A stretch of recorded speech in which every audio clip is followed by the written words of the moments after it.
సిక్కుముళ్ళు గప్పి రంగులీనుతున్న లోకమంటే పెద్ద నాటకమే, తెలియకనే సాగే కథనం.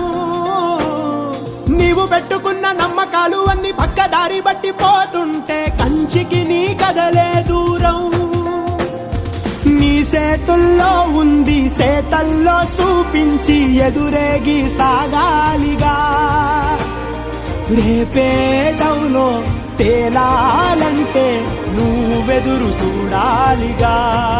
ఓటు పోటు